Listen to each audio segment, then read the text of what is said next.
هذه إذاعة إرنا. المستمعات والمستمعين الأفاضل، متابعي إذاعة أرنا حيثما كنتم وحيثما يصلكم بثنا، أهلا ومرحبا بكم في مستهل البرنامج العربي لهذا اليوم الاثنين 8 يوليو. كما عودناكم مستمعي ومستمعات الأفاضل، نستهل برنامجنا معكم بنشرتنا للأخبار، ثم نقدم لكم حلقة جديدة من برنامجكم الأسبوعي تعليق على الحدث، ونرصد ونتابع ونعلق فيها على الحدث على المستوى المحلي والإقليمي والدولي. قبل ذلك مستمعي ومستمعات الأفاضل، أقدم لكم نشرتنا للأخبار فيما يلي أبرز عناوينها. إريتريا وبنين تمتنعان عن الاشتراك في عضوية السوق الأفريقية المشتركة. اتفاق تاريخي في السودان حول تقاسم السلطة. الإمارات العربية المتحدة تبارك الاتفاق بين الشركاء السودانيين. تزايد الهجمات الجوية الحوثية على جنوب المملكة العربية السعودية. المستمعين والمستمعات الأفاضل، كانت هذه عناوين النشرة، وإليكم تفاصيلها من إذاعة أرنا. هذه إذاعة إرنا. تفيد الأنباء بأن كل من إريتريا وبنين لن تنضم إلى مبادرة السوق الأفريقية المشتركة. وكان مسؤولون عن 33 دولة أفريقية قد اجتمعوا في النيجر من أجل التوصل إلى وضع الخطوط العريضة لإنشاء سوق أفريقية مشتركة تساعد على التبادل التجاري والتوصل إلى اتفاقات جمركية والمساهمة في البنية التحتية وتسهيل الصادر والوارد بين الدول الأفريقية وتسهيل المعاملات المالية بين الدول الأعضاء. وكانت نيجيريا قد أعلنت أنها لن تنضم إلى المبادرة إلا بعد دراسة وافية وشاملة. ويعتبر الاقتصاد النيجيري من الاقتصاديات الأفريقية الكبيرة إلى جانب كل من مصر وجنوب أفريقيا. ولم تحدد كل من إريتريا وبنين أسباب عدم انضمامهما لهذه المبادرة الاقتصادية. وكان مسؤولون اقتصاديون أفارقة قد عقدوا اجتماعات متواصلة منذ 30 من مايو الماضي بغرض وضع الخطوط العريضة لهذه المبادرة الاقتصادية المهمة. الجدير بالذكر أن مسؤول من صندوق النقد الدولي أكد بأن الاقتصاد الإريتري في حالة مزرية، وأنه بحاجة إلى إجراء معالجات سريعة وحاسمة. وجاء ذلك بعد زيارة المسؤول إلى إريتريا في الفترة من 13 إلى 22 من مايو الماضي. أكد المبعوث الأفريقي إلى السودان محمد الحسن ودلبات بأن الاتفاق الذي تم التوصل إليه بين قوى الحرية والتغيير والمجلس العسكري في الخرطوم يمثل نظاما أقرب للنظام البرلماني، حيث تكون الصلاحيات فيه واسعة لرئيس الحكومة. وكان الوسيطان الأفريقي والإثيوبي قد بذلا جهدا مضاعفا لتقريب وجهات النظر بين المجلس العسكري وقوى الحرية والتغيير، وذلك عبر جولة مفاوضات مباشرة تمخض عنها الاتفاق على تكوين مجلس سيادة مشترك يضم 10 أشخاص بالتساوي، ويتفق 10 على تعيين ضابط متقاعد كعضو متفق عليه. وتتم رئاسة مجلس السيادة بالتداول بين العسكريين والمدنيين، ويكون مجلس تشريعي يتكون من كافة القوى السياسية ما عدا المؤتمر الوطني وحلفائه. وأخيرا تشكيل حكومة كفاءات وطنية مستقلة. وأكد المبعوث الأفريقي بأنه لمس رغبة صادقة من الطرفين للتوصل إلى هذا الاتفاق. للمزيد حول الوضع في السودان، تابعوا معنا حلقة اليوم من برنامج تعليق على الحدث. رحبت دولة الإمارات العربية المتحدة بالاتفاق الذي تم التوصل إليه بين المجلس العسكري الانتقالي وقوى إعلان الحرية والتغيير في السودان على تشكيل مجلس سيادي وحكومة مدنية في البلاد. وكتب وزير الدولة الأماراتي للشؤون الخارجية أنور قرقاش على صفحته في تويتر يوم الجمعة الماضي: نبارك للسودان الشقيق الاتفاق الذي يؤسس لانتقال سياسي مبشر والحرص على الوطن والحوار ثم الحوار مهد لهذا الاتفاق. وعرب قرقاش عن وقوف الأمارات إلى جانب السودان في العسر واليسر، متمنيا أن تشهد المرحلة القادمة تأسيس نظام دستوري راسخ يعزز دور المؤسسات ضمن تكاتف شعبي ووطني واسع. وجاءت هذه التغريدة تعليقا على إعلان وسيط الاتحاد الأفريقي محمد الحسن لبات عن توصل المجلس العسكري وتحالف الحرية والتغيير إلى اتفاق حول تقاسم السلطة في البلاد. أعلن التحالف العربي الذي تقوده السعودية عن اعتراض وإسقاط طائرات مسيرة أطلقها الحوثيون باتجاه مطار جيزان في السعودية. وقال المتحدث باسم التحالف العقيد تركي المالكي في بيان له أن العادات الإجرامية الإرهابية الحوثية مستمرة في إطلاق الطائرات بدون طيار لتنفيذ الأعمال العدائية والإرهابية باستهداف المدنيين والمنشآت، حسب ما نقلت ذلك وكالة الأنباء السعودية. وكان الحوثيون قد أعلنوا في وقت سابق من يوم الخميس عن استهداف مواقع عسكرية في مطاري أبها وجيزان في السعودية بطائرات مسيرة. وتحدث الحوثيون كذلك عن إصابة الأهداف بدقة وتعطل حركة الملاحة الجوية جراء العمليتين. الجدير بالذكر بأن القوات الحوثية أصبحت تستهدف المطارات في جنوب السعودية بشكل متكرر، وتزامنت هذه الهجمات مع توتر الأوضاع في منطقة الخليج العربي بين الولايات المتحدة وإيران. المستمعين والمستمعات الأفاضل، بهذا الخبر نكون وإياكم قد وصلنا إلى نهاية نشرتنا الإخبارية، وفيما يلي تذكير بأبرز عناوينها. إذاعة إيرينا، صوت مستقل لإريتريا. إريتريا وبنين تمتنعان عن المشاركة في عضوية السوق الأفريقية المشتركة. اتفاق تاريخي في السودان حول تقاسم السلطة. الإمارات العربية المتحدة تبارك الاتفاق السوداني. وتزايد الهجمات الجوية الحوثية على جنوب المملكة العربية السعودية. استمعتم مستمعي ومستمعاتي الأفاضل إلى نشرة للأخبار قدمناها لكم من إذاعة أرينا. متابعة طيبة أتمناها لكم مع ما تبقى من فقرات برنامجنا. إذاعة إيرينا، صوت مستقل لإريتريا. المستمعات والمستمعين الأفاضل، أهلا وسهلا بكم في حلقة جديدة من برنامجكم الأسبوعي تعليق على الحدث.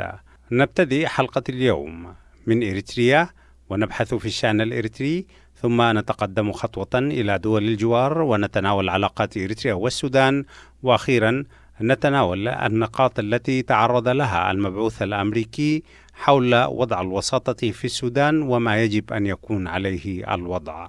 فابقوا معنا. هذه إذاعة إيرينا. أصدرت اللجنة التنفيذية لجبهة التحرير الإريترية النعي التالي: بسم الله الرحمن الرحيم. قال تعالى: كل نفس ذائقة الموت وإنما توفون أجوركم يوم القيامة فمن زحزح عن النار وأدخل الجنة فقد فاز وما الحياة الدنيا إلا متاع الغرور. صدق الله العظيم. بمزيد من الحزن والأسى تنعى اللجنة التنفيذية باسم جماهير شعبنا الفقيد الراحلة زوجة الشهيد القائد والرمز الوطني حامد إدريس عواتي عائشة عثمان إدريس كرار، والتي فاضت روحها الطاهرة إلى بارئها في 30 من يوليو من عام 2019 في داخل الوطن في منطقة القاش بركة إثر علة لم تمهلها طويلا. نسأل البارئ عز وجل بأن يغفر لها ويرحمها وينزلها منازل الشهداء والصديقين في الفردوس الأعلى من الجنة. واللجنة التنفيذية إذا تنعى الفقيد الراحلة فإنها تؤكد بأن المسيرة التي قادها الشهيد الرمز الوطني حامد إدريس عواتي ماضية حتى تحقيق حلم العودة إلى الوطن، وينعم شعبنا بالحرية والسلام والعدل. اللهم إنا نسألك لها الرحمة والمغفرة والصبر وحسن العزاء لشعبنا الإريتري البطل، فإننا إذ ننعي الفقيد الراحلة نشاطر شعبنا الأبي الحزن والأسى على هذا الفقد الكبير، ونستشعر حسرته على ما أصاب أسر الشهداء ورجالات ونساء الرعيل الأول من إهمال وإنكار واضح لدورهم البطولي، وعدم حصولهم على الرعاية اللازمة في الوقت الذي يتم توفيرها لأفراد العصابة الحاكمة ومن يدين لهم بالولاء. اللهم ألهم أهلها وذويها خاصة الصبر وحسن العزاء في داخل الوطن وخارجه. ونخص بالتعزية المناضل الدكتور كرار حامد إدريس عواتي وعموم الأسرة الكريمة، وإنا لله وإنا إليه راجعون. إذاعة إرينا، صوت مستقل لإريتريا. المستمعات والمستمعين الأفاضل، جاء رحيل السيدة الفاضلة عائشة عثمان إدريس أم كرار متزامنا مع فقد كبير في تاريخ النضال الإريتري، ألا وهو رحيل المناضل علي محمد سعيد برحة، أحد مؤسسي تنظيم قوات التحرير الشعبية الإريترية، التنظيم الذي أصبح علامة فارقة في مسار الثورة الإريترية. وبينما جاء رحيل برحة في منفاه الإجباري عاصمة الضبابة البريطانية، توفيت السيدة عائشة عواتي وهي في أرضها، ولكن الاثنان عانيا في مسيرتهما الحياتية من التجاهل من قبل سلطة بلادهما التي لا هم لها سوى شن الحروب وافتعالها واختلاق الخصومات. تاريخ مجيد تتجاهله سلطات أسمرة، ونحن في كل يوم نودع شهيدا في المنفى، حيث غاب الرعيل الأول رفاق عواتي الأماجد، فلم يهنأوا بالوطن الذي حلموا به، ولا أصبح ترابه مثواهم بعد لقاء وجه ربهم الأعلى. كل رحيل هو محطة نتوقف عندها لنرى كيف ترد إريتريا دينها لأبنائها، وهي تحت حكم من لا يعرف وفاء ويجازي كل وفاء بغدر. سيظل كل الراحلين كما كانوا في حياتهم النبراسة علامات تدفع الأحياء نحو التغيير، ذلك التغيير الذي يعيد للوطن مجده وللمواطن شرفه وللتاريخ ألقه ولكل ذي حق حقه. هذه إذاعة إرينا. المستمعين والمستمعات الأفاضل، كما تابعتم في وسائل الإعلام المختلفة زيارة نائب رئيس المجلس العسكري الانتقالي السوداني إلى أسمرة، حيث التقى بالرئيس إسياس أفورقي. وضمن تعليقنا لهذا اليوم حول هذه الزيارة نقدم لكم المقال الذي كتبه الصحفي عبد الجليل سليمان في عموده الحصة الأولى في جريدة اليوم التالي، وجاء تحت عنوان حميدتي في ضيافة أفعى أسمرة. إذاعة إرينا، صوت مستقل لإريتريا. ويقول عبد الجليل سليمان: حل نائب رئيس المجلس العسكري الانتقالي حميدتي ضيفا ليومين على الرئيس الإريتري إسياس أفورقي، رفقته وفد يضم مدير جهاز الأمن والمخابرات الوطني ومدير الشرطة وعضوين من اللجنة الأمنية بالمجلس العسكري. وقالت الأخبار بأن هذه الزيارة الطويلة نسبيا تأتي في إطار مساعي المجلس العسكري للتوصل لاتفاقيات مع الحركات المسلحة. حسنا، لابد أن نؤكد بدءا أن لا حركات سودانية مسلحة في إريتريا عدا مفرزة بجاوية صغيرة ظل أفورقي يحتفظ بها لابتزاز نظام المخلوع البشير بعيد توقيع اتفاقية سلام شرق السودان المثقوبة.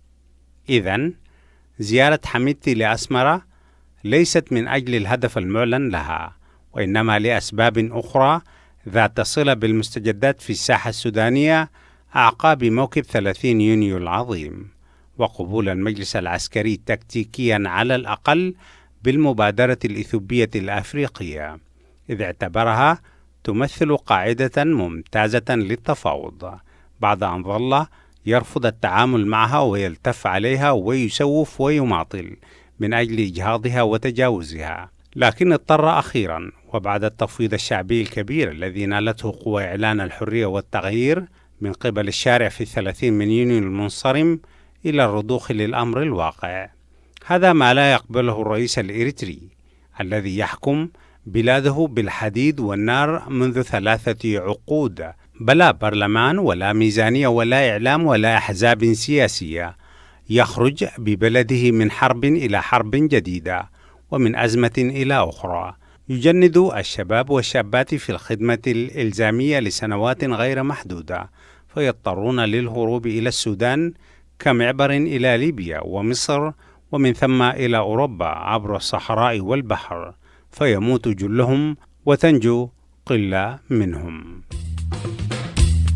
هذه إذاعة إرنا.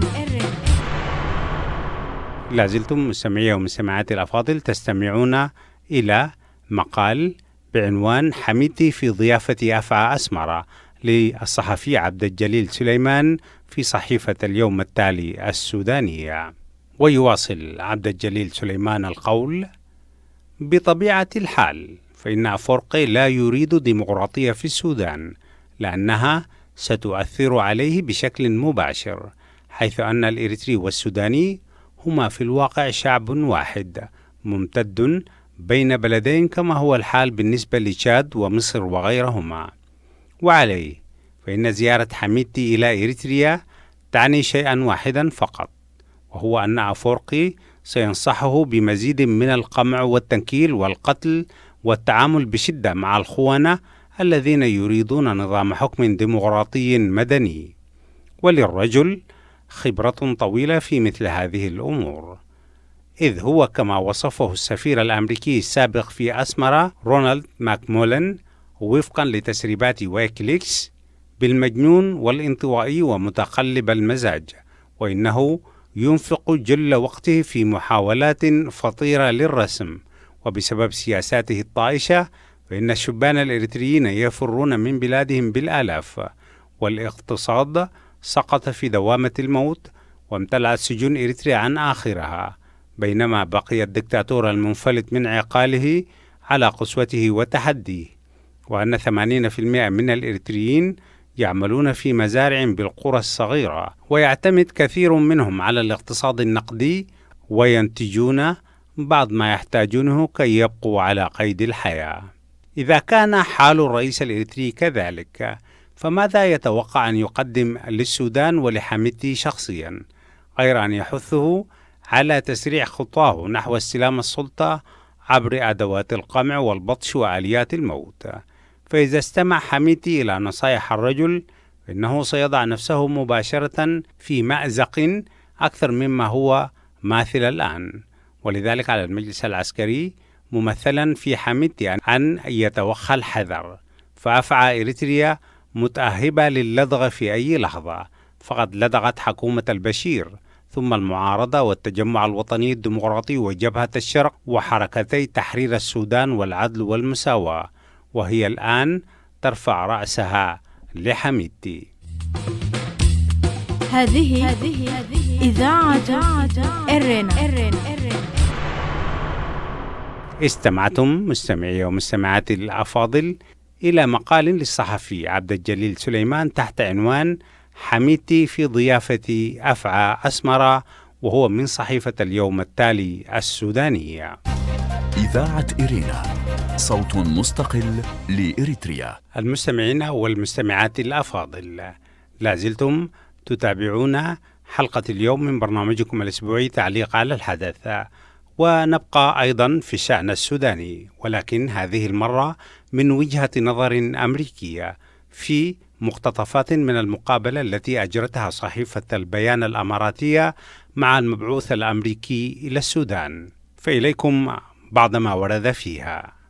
المقابلة أجراها الصحفي السوداني عثمان فضل الله لجريدة البيان الأماراتية، ويقول فيها: دفع المشهد السوداني بالغ التعقيد العديد من الدول إلى رفع درجة اهتمامها بهذا البلد الذي يعاني حربا أهلية في العديد من أقاليمه الممتدة، ومنذ اندلاع الاحتجاجات الأخيرة التي انتهت في 11 من أبريل الماضي إلى الإطاحة بالرئيس عمر البشير الذي تمكن من البقاء على سدة الحكم 30 عاما بفضل لعبه على التناقضات المجتمعية الموجودة ودغدغته للمشاعر الدينية لدى السودانيين.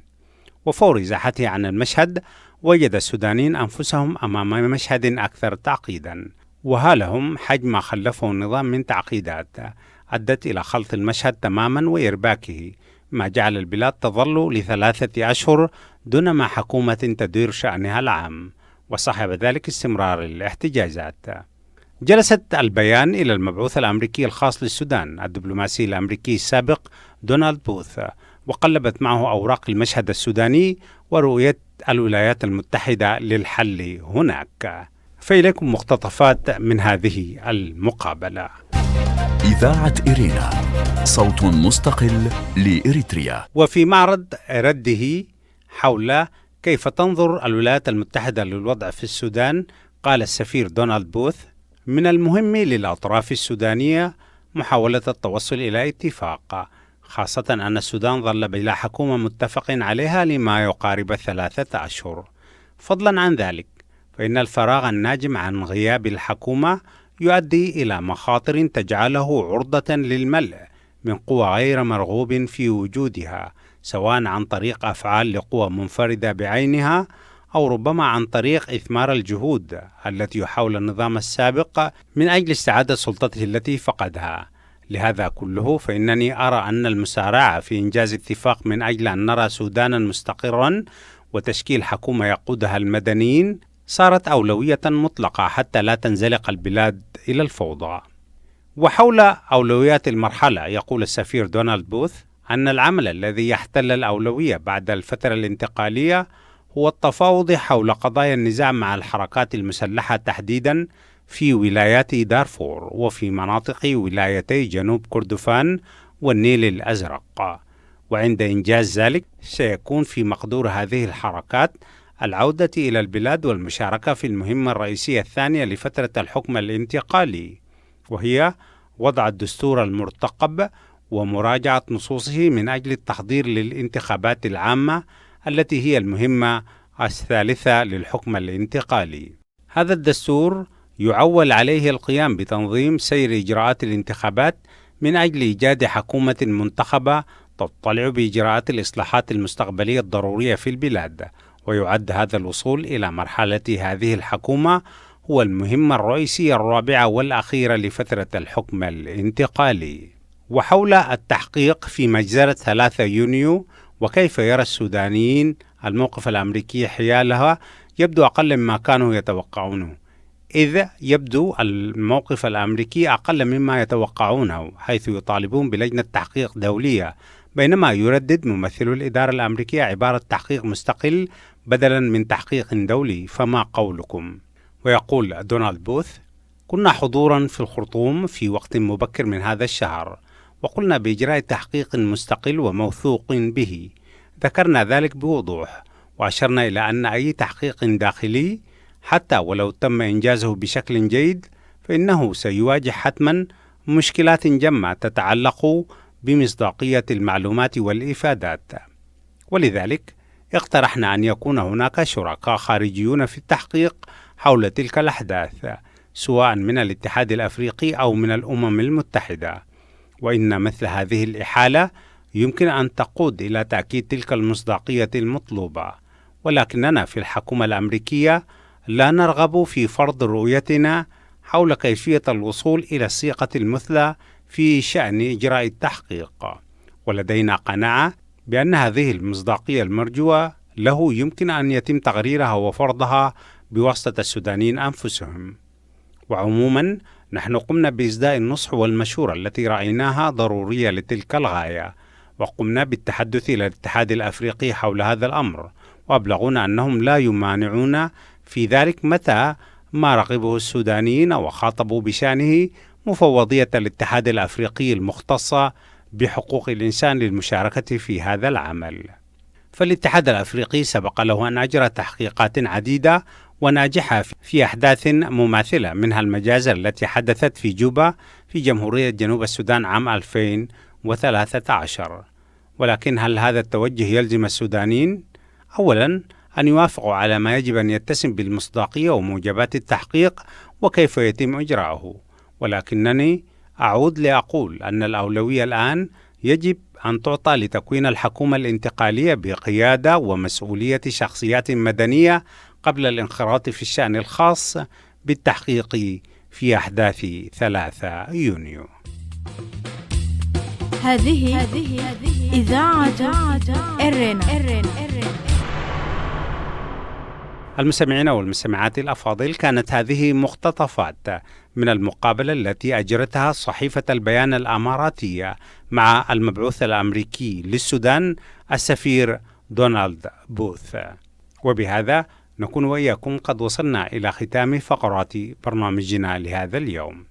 وقبل الختام مستمعي ومستمعاتي الأفاضل، أقدم لكم موجزا لأهم ما ورد في صدر نشرتنا الإخبارية. إريتريا وبنين تعاني عن المشاركة في عضوية السوق الأفريقية المشتركة. تفيد الأنباء بأن كل من إريتريا وبنين لن تنضم إلى مبادرة السوق الأفريقية المشتركة.